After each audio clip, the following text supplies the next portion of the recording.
Hi guys, it's Nadine from Voices for Autism. Now, I know nobody wants to talk about death, but I attended a event a few weeks ago about wills and trusts, and I just wanted to pass some information on, really.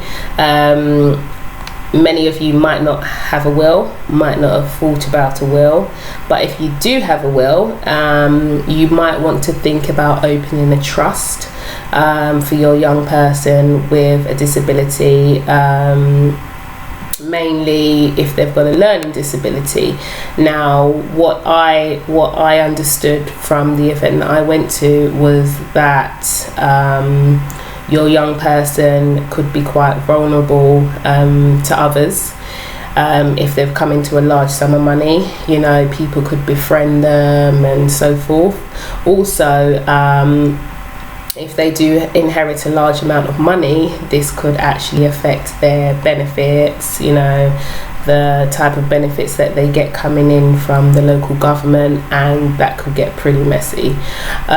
Also, people who have property, although it's lovely to leave a property for your child or children, but you really need to consider whether they are suitable to be named as a receiver of that property, especially if they're not very good with money, or they don't understand the concept of maintaining a property, they don't have the tools to maintain that property or the support of where to go to maintain the property. Also, if they came to selling it, we don't want them to be taken advantage of. So it's really useful to maybe set up a trust for them instead. With a trust, you can nominate up to 4 trustees who are in charge of all the money. Now, for me personally, I think that would be great, because the 4 trustees that I would appoint would be willing to make sure that my son has everything he needs.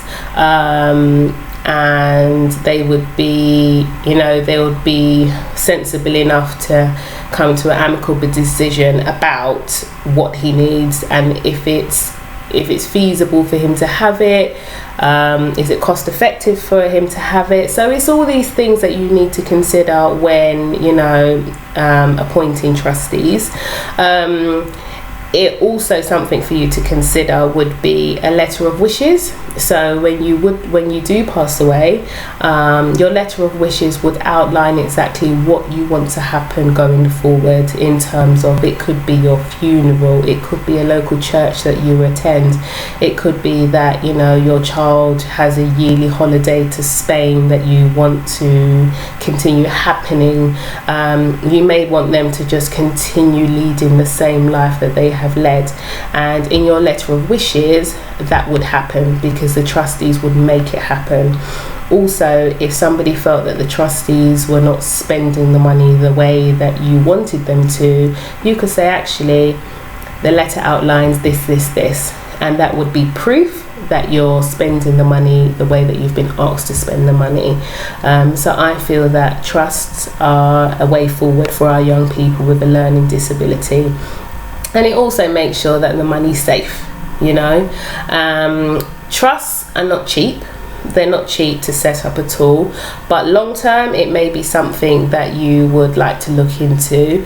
The event that I went to was run by MenCamp, and the MenCamp have their own wills and trusts group that we could actually contact, and they would help us with this. There are a lot of videos on YouTube, or even go straight to their website to learn a lot more about it, but that's something that I would definitely look into, and I hope you find this information useful. I will see you again same time next month, and have a great weekend. Bye bye.